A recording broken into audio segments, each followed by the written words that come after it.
Hello दोस्तों, कैसे हैं आप सभी। मैं स्वागत करता हूं आपके मेरे चैनल पर जिसका नाम है लीगल पेडागोजी। दोस्तों, जैसे कि आप जानते हैं, कल डीओएलएलबी और बीएचयूएलएलबी के लिए फॉर्म्स रिलीज कर दिए गए हैं जो इस साल सीयूईटी के थ्रू कंडक्ट होने वाला है। तो इस वीडियो में हम देखने वाले हैं कि कैसे आपको स्टेप बाय स्टेप इस फॉर्म को फिल करना है, किन किन बातों का ध्यान रखना है। तो आइए शुरू करते हैं इस वीडियो को। तो फॉर्म भरने के लिए आपको सबसे पहले जाना है CUET.NTA.nic.in इस पर्टिकुलर वेबसाइट पे। जब आप यहाँ पर जाएंगे और नीचे स्क्रॉल डाउन करेंगे तो ऑप्शन आ रहा है रजिस्ट्रेशन फॉर CUET PG 2023। उस पे क्लिक करना है आपको। उसके बाद न्यू रजिस्ट्रेशन में क्लिक करना है। न्यू रजिस्ट्रेशन में जैसे ही आप क्लिक करेंगे कुछ इंपॉर्टेंट इन्फॉर्मेशन है, जैसे कि आपकी एग्जामिनेशन फीस क्या रहने वाली है। उसके बाद नीचे अगर आप जाएंगे तो यहाँ पे बताया गया है कि दो चीज़ें आपको ध्यान में रखनी है। एक तो ये है कि रीसेंट फोटोग्राफ आपको अपनी तैयार रखनी है, जो कि कलर फोटोग्राफ भी हो सकती है और ब्लैक एंड वाइट भी हो सकती है। उस फ़ोटो को आपको जेपीजी फॉर्मेट में अपलोड करना है। उस फ़ोटो का जो साइज़ है, वो 10 केबी से लेके 200 केबी के बीच में होना चाहिए और एक स्कैन्ड सिग्नेचर भी आपको तैयार रखना है, जिसका साइज़ 4 केबी से 30 केबी के बीच में होना चाहिए। उसके साथ ही साथ आपको पासवर्ड क्रिएट करना होगा, जो कि 8 से 13 अक्षरों का होना चाहिए। एक उसमें अपर केस अल्फ़ाबेट होना चाहिए, एक लोअर केस अल्फ़ाबेट होना चाहिए, एक न्यूमेरिक वैल्यू उसमें होनी चाहिए और एक स्पेशल कैरेक्टर आपको उसमें यूज़ करना है।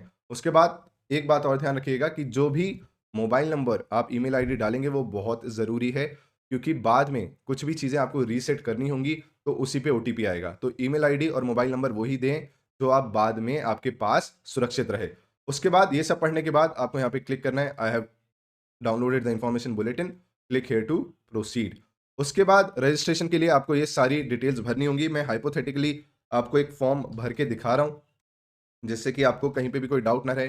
तो कैंडिडेट नेम में आप अपना नाम डाल दीजिए, फिर फादर्स नेम डाल दीजिए, फिर मदर्स नेम डाल दीजिए, फिर अपना डेट ऑफ बर्थ डाल दें आप। उसके बाद अपना जेंडर डाल दें, फिर नेशनैलिटी भी डाल दें।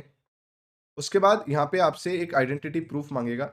अगर आपके पास पासपोर्ट है, पासपोर्ट डाल दीजिए, या कोई और अगर वैलिड गवर्नमेंट आइडेंटिटी है जिस पे फ़ोटो लगी रहती है, तो वो सेलेक्ट कर लें और उसका नंबर डाल दें। यहाँ पे मैं कोई भी रैंडम नंबर डाल रहा हूँ, आपको वही डालना है जो आपके उस आइडेंटिटी पे हो। उसके बाद एड्रेस डाल दीजिए कुछ भी, मतलब कुछ भी का मतलब मैं कुछ भी डाल रहा हूँ, आपको अपना एड्रेस डालना है, पड़ोसी का मत डाल देना।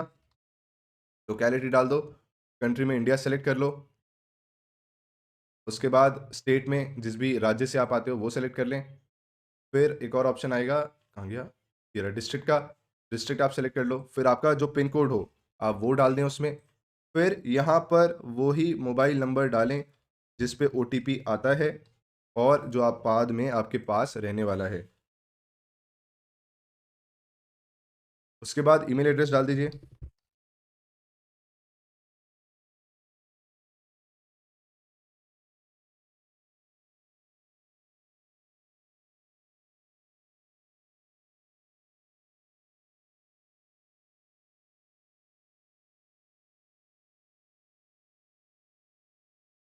उसके बाद अगर आपका जो परमानेंट एड्रेस है, वो वैसा ही है जैसे ऊपर आपने लिखा है, वो सेम है, तो इसको सेलेक्ट कर लें आप। फिर आपको एक पासवर्ड क्रिएट करना है, अपर केस, लोअर केस और एक स्पेशल कैरेक्टर और एक न्यूमेरिक वैल्यू को इंक्लूड करके।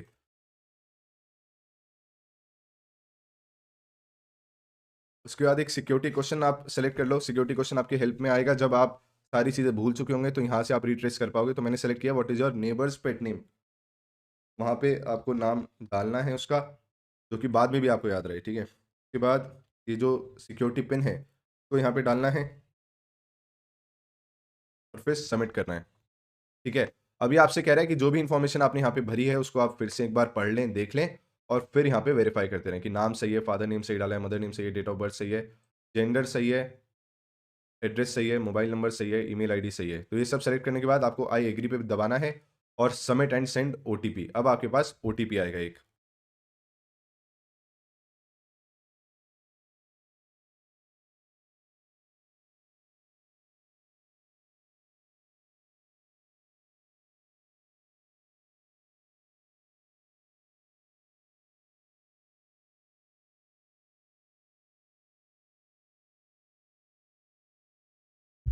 ओटीपी आने में थोड़ा टाइम लगता है, तो इसको आप रीसेंट ओटीपी भी कर सकते हो,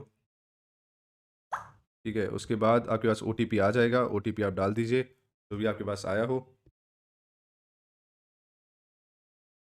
और ये आपका रजिस्ट्रेशन फॉर्म सबमिट हो गया है, ठीक है।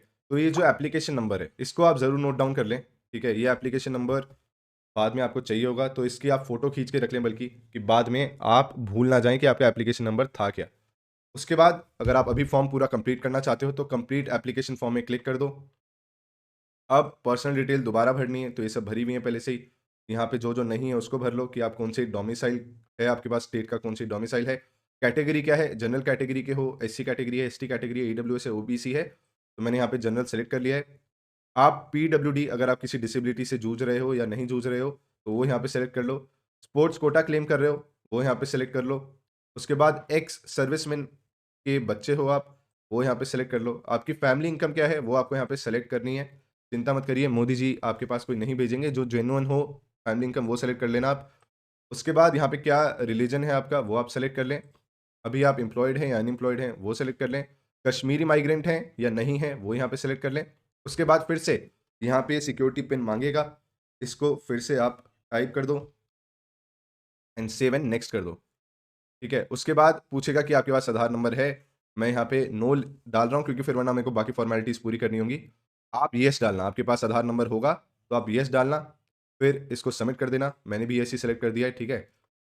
उसके बाद ये सब पढ़ लेना, जो आपने यहाँ पे डाला हुआ है कि ये सारी चीज़ें सही है क्या? अगर आपके पास आधार कार्ड है और आपका आधार कार्ड मोबाइल से लिंक्ड है, तो यहाँ पे ये ऑप्शन सेलेक्ट कर लेना, ठीक है? अगर आपके आधार कार्ड की डिटेल्स और एप्लीकेशन फॉर्म की डिटेल्स सेम नहीं है, तो ये सेलेक्ट कर लेना, ठीक है? उसके बाद आई कन्फर्म वाले बटन पे क्लिक कर देना और फिर से ये जो सिक्योरिटी पिन है, इसको यहाँ पे डाल देना, ठीक है? उसके बाद यहाँ पे आपसे पूछेगा कि कौन-सा एग्ज़ाम के लिए आप अप्लाई कर रहे हो। तो हमारा जो पेपर कोड है एलएलबी के लिए वो है COQP 11 जनरल, तो इसको आपको सेलेक्ट करना है। इसको सेलेक्ट करने के बाद याद रखिएगा कि ये पेपर कोड है, कहीं कुछ और आप सेलेक्ट कर दें COQP 11। उसके बाद एग्ज़ाम सेंटर मैंने दिल्ली डाल दिया है। उसके बाद उसकी शहर कौन-सा है वो भी सेलेक्ट कर लो, यहाँ पे स्टेट डालना है, यहाँ पे सिटी डालनी है। फिर यहाँ पे दूसरा प्रेफ़रेंस हरियाणा डाल दिया मैंने और गुरुग्राम डाल दिया है शहर। उसके बाद फ़ादर का क्या बिज़नेस है वो डाल दीजिए, मदर का क्या है वो डाल दीजिए, उनकी क्या क्वालिफ़िकेशन है वो डाल दें। उसके बाद यहाँ पे ये जो सिक्योरिटी पिन है, इसको आपको डालना है, टाइप करना है। उसके बाद सेव एंड नेक्स्ट में जाके येस कर दो। उसके बाद आपसे पूछेगा कि आपको क्वेश्चन पेपर किस मीडियम में अटेम्प्ट करना है। ध्यान रखिएगा, जो मीडियम आप चूज़ करेंगे उसी मीडियम में पेपर दे पाएँगे। बाइलिंगुअल पेपर रहेगा ये, आप चाहें तो इंग्लिश में पूरा पेपर दे सकते हैं, आप चाहें तो हिंदी में भी दे सकते हैं, पर आपसे फिर हिंदी रिलेटेड सारी चीज़ें पूछी जाएँगी, फिर लॉजिकल रीज़निंग भी आप हिंदी में ही अटेम्प्ट करेंगे। तो उस हिसाब से इसको सेलेक्ट कर लें और किन-किन यूनिवर्सिटीज़ के लिए आप अप्लाई करना चाहते हो, वो सबका ऑप्शन यहाँ पे दिया गया है। मैं जैसे यहाँ पे यूनिवर्सिटी ऑफ दिल्ली सेलेक्ट कर लेता हूँ और बनारस हिंदू यूनिवर्सिटी सेलेक्ट कर लेता हूँ। ऐसे ही आप देख लीजिएगा और कौन-कौन सी यूनिवर्सिटीज़ हैं, क्या पता आपको किसी और यूनिवर्सिटी में भी अप्लाई करना हो, तो ध्यान से भरना, जल्दबाज़ी मत करना या फिर अगर चाहते हो तो सेलेक्ट ऑल कर लेना, ठीक है? कि मैं सभी के लिए अप्लाई करना चाहता हूँ। उससे आपको सभी के लिए आप अप्लाई हो जाओगे ऑटोमैटिकली, ठीक है? वरना आप यूनिवर्सिटी ऑफ दिल्ली या बीएचयू अगर कर रहे हो एम, तो खाली वो सेलेक्ट कर सकते हो।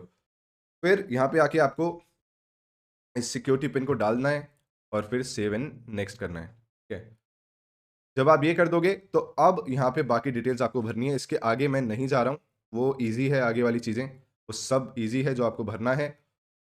डॉक्यूमेंट अपलोड में डॉक्यूमेंट अपलोड करने हैं, तो आगे मैं नहीं जा रहा हूँ, यहाँ तक आपको मेरी मदद चाहिए होगी, वहाँ तक मैंने आपकी कर दी है।